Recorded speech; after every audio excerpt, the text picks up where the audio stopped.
வீட்டில் பூஜை அறை அப்படின்னா வைணவத்தில் அற்புதமான ஒரு வார்த்தை இருக்குங்க. அதுக்கு பேர் என்னன்னீங்கன்னா ஆத்துக்கோவில்னு சொல்லுவாங்க.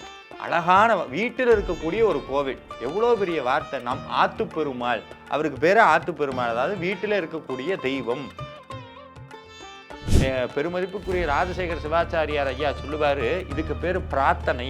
பிரார்த்தனைனா என்னன்னா இறைவன் ஏற்றுக்கொள்ளுதல், இறைவன் நம்மை ஏற்றுக்கொள்ளுதல். அதுக்கு நம்ம கட்டாயம் மெனக்கெடணும். அப்போ இந்த நேரங்கள் எல்லாம் குறிப்பான நேரங்களில் சில பேர் என்ன பண்ணுவாங்கன்னா செவ்வாய்க்கிழமை பூஜை பண்ணுவாங்க, அப்புறம் விட்டுட்டு திருப்பி புதன்கிழமை. அப்படி இல்லாமல் தொடர்ந்து பூஜை பண்ணணும். தொடர்ந்து வீட்டில் இதுக்கு மொத்தமே நம்மளுடைய சாஸ்திரம் அனுமதிக்கக்கூடியது கொடுக்கக்கூடிய நேரம் 24 நிமிடங்கள். அவையார் சொல்றாங்க, நீரில்லா நெற்றி பால். பாழா போன விஷயத்துல பட்டியல் போடுறாங்க அவையார். இதெல்லாம் வீணா போச்சு, வேஸ்ட்டுக்கு போட வேண்டியது, குப்பையில போட வேண்டியது எதுன்னு ஒரு பட்டியல் போடணும். அவையார் எடுப்புல ஒரு ஃபர்ஸ்ட் விஷயத்த சொன்னாங்க, நீர் இல்லா நெற்றி பால். தமிழர்களின் நம்பர் 1 சாய்ஸ் தமிழ் மேட்ரிமோனி.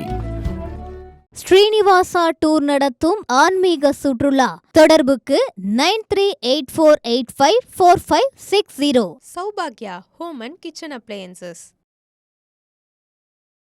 எல்லாமுள்ள முருகப்பெருமானுடைய திருவருளால் ஒவ்வொருத்தருடைய வீட்டிலும் முருகனுடைய அருள் ததும்ப வேண்டும் என்ற நோக்கோடு வீட்டில் எப்படி முருக வழிபாடு பண்ணுறது, வீட்டில் வழிபாடு அவசியமா? இன்றைக்கி நிறையா பேர் வீட்டில், நானும் நிறையா அடியார்கள் வீட்டுக்கு, நண்பர்கள் வீட்டுக்கெல்லாம் போகும்போது இந்த பூஜை அறை அப்படிங்கிறது சில பேர் வீட்டில் ஆப்ஷனல். அது ஒரு ஏதோ ஒரு இடத்துல இருக்கு சார், போகும்போது சாமியை நினச்சி அப்படி போகும்போது அப்படி கையெடுத்து ஒரு பழக்கம் மாதிரி ஆயிடும். இன்னைக்கு நான் பெரும்பான்மையான அப்படித்தான் இருக்கிறோம்.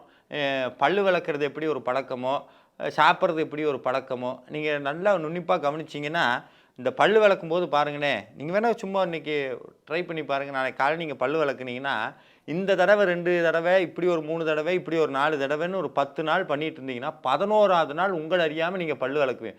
பல்லு விளக்கும் போது யாரும் சுயநினைவோடு அந்த பல்லு பேஸ்ட்டுன்னா ஏதோ ஒன்று ஓடிக்கிட்டு இருக்கும், இது பண்ணிக்கிட்டு இருக்கும். இது ஒரு பழக்க வழக்கம். இதுக்கு பேர் என்னன்னா அது ரொட்டீனாக பண்ணியாச்சு.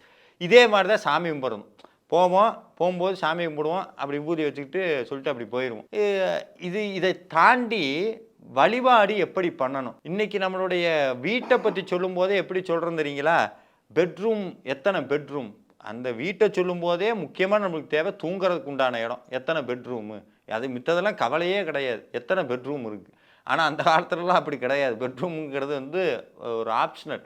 ஆனால் இன்றைக்கி கலாச்சாரம் மாறிவிட்டது. நம்மளுடைய கட்டட கலைகளும் பிற நாடுகளை பார்த்து நம்மளும் மாறிக்கொண்டே வருகிறோம். புலியாக இருந்தது பூனையாக மாறின கதையாக நம்மளும் அப்படி மாறிக்கிட்டு இருக்கிறோம். அது வேறு விஷயம், கருத்துக்கு அப்பாற்பட்டது. ஆனால் வீட்டில் பூஜை அறை அப்படின்னா வைணவத்தில் அற்புதமான ஒரு வார்த்தை இருக்குங்க. அதுக்கு பேர் என்னன்னீங்கன்னா ஆத்துக்கோவில்னு சொல்லுவாங்க. அழகான வீட்டில் இருக்கக்கூடிய ஒரு கோவில். எவ்வளோ பெரிய வார்த்தை! நம் ஆத்து பெருமாள், அவருக்கு பேர் ஆத்து பெருமாள், அதாவது வீட்டில் இருக்கக்கூடிய தெய்வம். நம்ம வீட்டில் தெய்வம் இருக்கணும் அப்படின்னா அந்த தெய்வத்துக்குன்னு ஒரு கோவில் இருக்கணும். நம்ம மனசு தான் கோவில் இருந்தாலும் நம்ம வழிபடுவதற்கென்று வீட்டுக்குள்ளே ஒரு கோவில் வேண்டும். அந்த கோவிலுக்கு பேர் பூஜை அறை. அதற்கு அளவோ இல்லை இப்படி ரொம்ப பிரம்மாண்டமாக இருக்கணுங்கிறதெல்லாம் 2வது பட்சம். ஆனால் அவருக்கென்று ஒரு தனி இடம் கொடுக்கணும். அந்த இடம் எதுக்குன்னா, நான் வாழ்கிறதுக்கு இவ்வளோ பெரிய உலகங்கிற இடத்த சாமி கொடுத்துருக்கும் போது சாமி அந்த நன்றி கடனுக்கு சாமிக்காக ஒரு இடம், என்ன எங்கே இருக்கிறேனோ அங்கே ஒரு சின்ன இடம், அதுக்கு பேர் பூஜை அறை. அந்த பூஜை அறையில் முக்கியமாக கவனிக்க வேண்டிய விஷயம் என்னென்னா ரொம்ப சுத்தமாக இருக்கணும். நிறையா பேர் வீட்டில் பார்த்தீங்கன்னா இருக்கிற எல்லா சாமி படமும் இருக்கும். போகிற வர படம் எல்லாத்தையும் சொருகி விபூதி ஒரு பக்கம் கொட்டி நிறையா பூவை போட்டு அதை பண்ணி அந்த பூவை எடுக்காமல் அப்படியே பார்த்தோம்னா ஒரு நிமிஷம் ஏதோ பல வருஷமாக சாமியை கும்பிடாத இடமா இருக்கும். அப்படி இல்லை. என்னென்ன தெய்வங்கள் உங்களுக்கு இஷ்ட தெய்வமோ அளவான படங்கள், விளக்கு ஏற்றுறதுக்கு இடம் சுத்தமாக இருக்கணும். இப்போ முருகனுடைய இது வேணுன்னா முருகன் மட்டும்தான், வேறு எந்த தெய்வத்தையும் வைக்கணும் அவங்களுடைய விருப்பம். ஆனால் முடிஞ்ச அளவுக்கு சாமி படங்களை கம்மி பண்ணி அழகாக வச்சுக்கணும். 2. 3வது, தினமும் வீட்டில் விளக்கேற்றணும். அது ரொம்ப கட்டாயம். காலையிலையும் மாலையிலையும் விளக்கேற்றணும். இந்த விளக்கெல்லாம் ஏற்றி சாமிக்கு பூ வைக்கிறது இதையெல்லாம் தாண்டி வீட்டில் பூஜை பண்ணும்போது கட்டாயம் பதிகங்கள் பாராயணம் பண்ணணும். என்னென்ன பதிகங்கள் பாராயணம் பண்ணால், முருகனுடைய வழிபாட்டில் முதன்மையாக பாராயணம் பண்ண வேண்டிய வரிசையை நான் சொல்கிறேன். முதல்ல திருப்புகழ், 2வது கந்தர் அலங்காரம், 3வது கந்தர் அனுபூதி, 4வது கந்தர் அந்தாதி, 5வது திருச்செந்தூர் பிள்ளைத்தமிழ். இதெல்லாம் வந்து தினமும் சொல்ல முடியாதுங்க ஐயா, இவ்வளவு இருக்கே அப்படின்னா அது எல்லாத்துலேயும் ஒவ்வொரு பாடல், ரொம்ப எல்லாம் சொல்லணும்னு இல்லை, இவ்வளவு சொல்ல முடியாது அப்படிங்கிறவங்க திருப்புகழில் ஒரு பாடல் சொல்லலாம். சிறப்பான நேரத்தில், அதாவது வாரம் முழுக்க இதை சொல்லணும், சிறப்பான நாள் சஷ்டி, கிருத்திகை, வெள்ளி, செவ்வாய் இந்த நேரங்கள் எல்லாம் முருகனுடைய படங்களுக்கெல்லாம் மாலையெல்லாம் சாற்றி நெய் தீபம் ஏற்றி கட்டாயம் வேல்மாறல் பாராயணம் பண்ணணும், கட்டாயம் வேல்மாறல் பாராயணம் பண்ணணும். இதெல்லாம் வந்து என்னென்னா கேட்கும்போது கொஞ்சம் கடினமாக இருக்கும். இது நடைமுறை சாத்தியமா, இது பண்ண முடியுமா? ஒரு விஷயம் சொல்கிறேன், நம்மளுக்கு 24 மணி நேரத்தில் கொஞ்சம் யோசித்து பார்த்தோம்னா நமக்காக நம்ம செலவழிக்கிற நேரம் எவ்வளவு அப்படின்னு பார்த்தா ரொம்ப கம்மி. இன்றைக்கி உதாரணத்துக்கு ஒரு ஃபோன் எடுத்து கையில் வச்சுருந்தோம்னா 3 மணி நேரம் எப்படி போகுதுன்னே தெரிய மாட்டேங்குது. அதனால் நம்ம நினச்சா சாமிக்கு உண்டான நேரத்தை ஒதுக்க முடியும். அதை சாமிக்கு உண்டான நேரம்னு சொல்லுவது தவறு, எனக்குண்டான நேரம். அந்த நேரத்தில் சாமியோடு நீங்கள் பேசுகிறீங்க. பெருமதிப்புக்குரிய ராஜசேகர் சிவாச்சாரியார் ஐயா சொல்லுவார், இதுக்கு பேர் பிரார்த்தனை. பிரார்த்தனைனா என்னென்னா இறைவன் ஏற்றுக்கொள்ளுதல், இறைவன் நம்மை ஏற்றுக்கொள்ளுதல். அதுக்கு நம்ம கட்டாயம் மெனக்கெடணும். அப்போ இந்த நேரங்கள் எல்லாம், குறிப்பான நேரங்களில் சில பேர் என்ன பண்ணுவாங்கன்னா செவ்வாய்க்கிழமை பூஜை பண்ணுவாங்க, அப்புறம் விட்டுட்டு திருப்பி புதன்கிழமை, அப்படி இல்லாமல் தொடர்ந்து பூஜை பண்ணணும். தொடர்ந்து வீட்டில் இதுக்கு மொத்தமே நம்மளுடைய சாஸ்திரம் அனுமதிக்கக்கூடியது, கொடுக்கக்கூடிய நேரம் 24 நிமிடங்கள். ஒரு பூஜையை 24 நிமிடத்தில் பண்ணிக்கலாம் அப்படின்னு. இன்றைக்கி அந்த 24 நிமிஷம் கொடுக்கலைனாலுமே குறைஞ்சது ஒரு 10 நிமிடங்களாவது விளக்கேற்றி சுவாமி மனசார எண்ணி பதிகம் பாடி உங்களால் என்ன முடியுதோ அதை நைவேத்தியமாக வைக்கிறது. அது எந்த நைவேத்தியமாக இருக்கலாம், பழமாக இருக்கலாம், பாலாக இருக்கலாம், அவளாக இருக்கலாம், என்ன முடியுதோ அதை சின்ன கிண்ணத்தில் போட்டு சாமிக்கு உணவு வைக்கிறது. நிறையா பேர் உடனே கேட்பாங்க, சாமி சாப்பிடுமா அப்படின்னு. நிறையா பேருக்கு ஒரு சந்தேகம், சாமிக்கு எதுக்கு சாப்பாடு? அதை நல்லா சொல்லியிருக்கிறாங்க, இறைவனுக்கு காட்டுவது. ஏன் அதுக்கு பேர் நெய்வேத்தியம். அதில் சொல்லுவாங்க, பிராணாய ஸ்வாஹா, பானாய ஸ்வாஹா, வியானாய ஸ்வாஹா, உதானாய ஸ்வாஹா, சமானாய ஸ்வாஹா, பிரம்மணே ஸ்வாஹா. இதனுடைய அர்த்தத்தை தெரிஞ்சிட்டோம்னா அப்புறம் சாமிக்கு ஏன் நெய்வேதி வைக்கங்கிற உண்மை புரிஞ்சு போயிடும். இது எல்லாமே பிராணன், அபானன், உதானன், சமானன், இதெல்லாம் உடம்புல ஓடுற காற்று, நம்ம உடம்புல ஓடுற காற்று. இந்த காற்று ஒழுங்காக வேலை செய்யணும்னா சாப்பிடணும். சாப்பிட்ற அந்த உணவு சக்தியாக மாறி பிராணனாக உடம்புலே ஓடிக்கொண்டிருக்கிறது. இதெல்லாம் யாராலே? நாம் போடுற சாப்பாடு, சமைக்கிறது வேணால் என் வேலையாக இருக்கிறான், சாப்பிட்றது வேலையாக இருக்கிறான். போட்ட சாப்பாடை சக்தியாக மாற்றுறது என் வேலை இல்லை, முருகனுடைய வேலை. அந்த நன்றியை சாமிகிட்ட சொல்கிறோம். சாமி, இந்த நீ போட்ட அருள்னால, நீ கொடுத்த பிச்சைனால தான் இந்த உடம்பு உயிரெல்லாம் இருக்குது.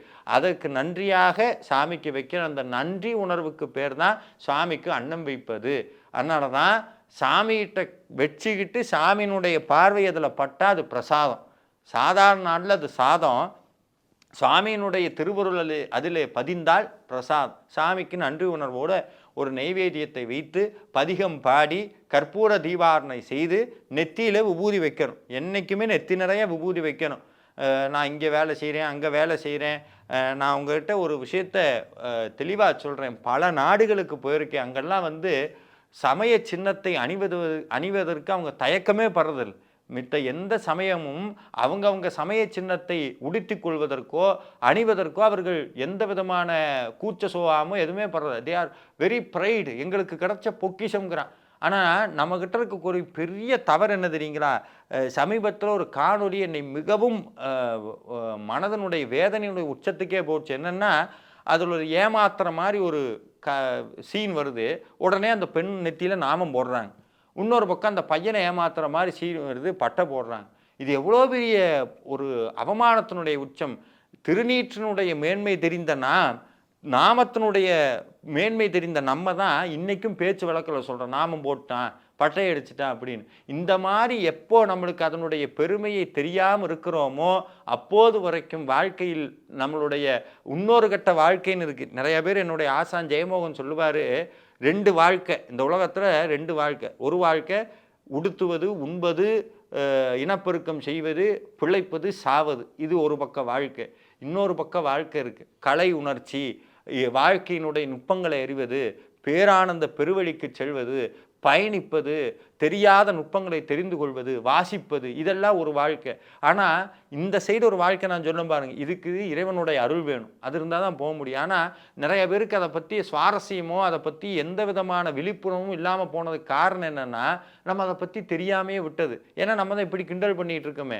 ஆனால் அது இனிமேல் தயவு செஞ்சு இதை பார்க்கக்கூடிய ஒவ்வொரு அடியாட்டையும் தாழ்மையோடு கேட்டுக்கொள்கிறேன். நாமத்தை போடுவதை பற்றியோ திருநீர் இடுவதை பற்றியோ தயவு செஞ்சு நம்மளே அதை கிண்டல் பண்ணக்கூடாது. அதுக்கு என்னுடைய ஆசான் ஒரு அற்புதமான ஒரு ஆச்சாரியன் சொல்லுவார், நாமம் போட்டால் யாரை ஏமாத்துறோம் தெரியுங்களா? விதியை ஏமாற்றுகிறோம், யமனை ஏமாற்றுகிறோம். அவன் தான் நாமம் போட முடியும். யார் பட்டை அடிக்க முடியும்னா இறைவனுடைய திருவருள் இருந்தால் நெற்றியில் விபூதி வைக்க முடியும். அபையார் சொல்கிறாங்க, நீரில்லா நெற்றி பால். பாழா போன விஷயத்தில் பட்டியல் போடுறாங்க அவையார். இதெல்லாம் வீணாக போச்சு, வேஸ்ட்டுக்கு போட வேண்டியது, குப்பையில் போட வேண்டியது எதுன்னு ஒரு பட்டியல் போடணும். அவையார் எடுப்பில் ஒரு ஃபஸ்ட்டு விஷயத்த சொன்னாங்க, நீர் இல்லா நெற்றிப்பால். எந்த நெற்றியில் விபூதி இல்லையோ அதையாண்டா முதல்ல குப்பையில் போடணுங்கிறாங்க. இதை பார்க்குற எத்தனை பேர் நம்ம அதை தெரிஞ்சுக்க வேண்டியது. அப்போ நம்ம நெத்தி பாழாக போகக்கூடாது. நீங்கள் ஆஃபீஸ் போகிறீங்க, அங்கே போகிறீங்க, அதெல்லாம் ரெண்டாவது பட்டம் சார். உடனே எல்லாம் சொல்லுவாங்க, ஆஃபீஸ் இருக்கவங்களாம் என்னை என்ன நினைப்பாங்க, இதுக்கு முன்னாடி உங்களை என்ன நினச்சாங்க, தியாகின்னு நினச்சாங்களா? எப்போ அவன் என்னத்தையோ நினச்சிட்டு போகிறான். எப்போ பிறருடைய அபிப்பிராயங்களுக்காகவே வாழ்ந்து கொண்டிருந்தால் இறக்கும் வரையில் பிறரை மட்டுமே நினைத்து கொண்டு சாக வேண்டியதான். நம்மளை பற்றி என்ன நினைக்கிறேன்னு எப்போவுமே ஒரு விஷயத்தை தெரிஞ்சுக்கங்க. பிறருடைய அபிப்பிராயம் பெரிதல்ல, நம்மை பற்றி நம்மளுடைய அபிப்பிராயம் தான் மிக முக்கியமானது. அதனால் உங்களுக்கு தெரியும் ஏன் விபூதி வைக்கிறீங்கன்னு. சாமியினுடைய திருவருள் உங்களை பூச வைத்திருக்கிறது. பெருமைப்படணும் சார், முருகனுடைய திருவருள்னால நெத்தியில் விபூதி வைக்கிறேன்னு.